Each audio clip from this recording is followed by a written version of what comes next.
Ubisoft, on aurait aimé pouvoir parler de la publication d'Ubisoft, on peut pas. Le titre a été suspendu toute la séance aujourd'hui parce qu'ils ont décidé de reporter leur publication. Ils l'ont annoncé hier soir, quelques minutes à peine avant l'heure prévue de cette publication.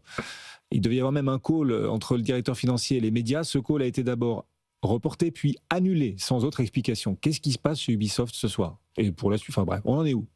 Vous l'aimez un peu, beaucoup, pas du tout d'ailleurs. On est dans la passion de la bourse.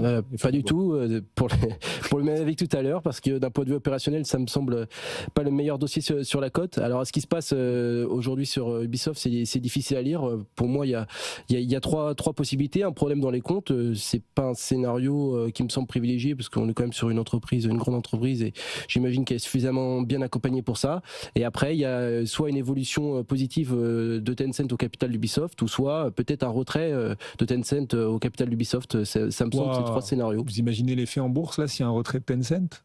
Pensez que c'est ça qui se joue? C'est difficile à lire. Toutes les hypothèses me semblent sur la table en tout cas.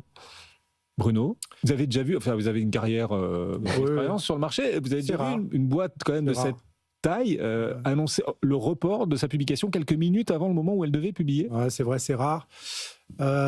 Difficile de savoir, mais effectivement, pour moi, le cœur du problème, c'est la situation financière. Il y avait une injection quand même de plus d'1 milliard de Tencent qui était prévue dans le montage d'Ubisoft. Vous savez qu'Ubisoft avait filialisé ses principales franchises dans une filiale dans laquelle Tencent devait rentrer 25%. Donc, si ce n'est pas le cas, effectivement, ça va être compliqué pour Ubisoft qui consomme beaucoup de cash aujourd'hui, malgré les plans de restructuration et des plans d'économie de coûts. Donc, nous, de toute façon, on était déjà négatif sur le dossier, mais on le reste. Le marché des jeux devient de plus en plus compliqué, des coûts de développement de plus en plus importants et de retard sur les lancements de jeux. On a vu GTA 6 qui a finalement perdu le décalage d'1 an sur un jeu comme ça. Donc, ça devient une industrie assez compliquée pour moi, en tout cas. Donc, je préfère... on reste vraiment à l'écart sur ce dossier depuis très longtemps.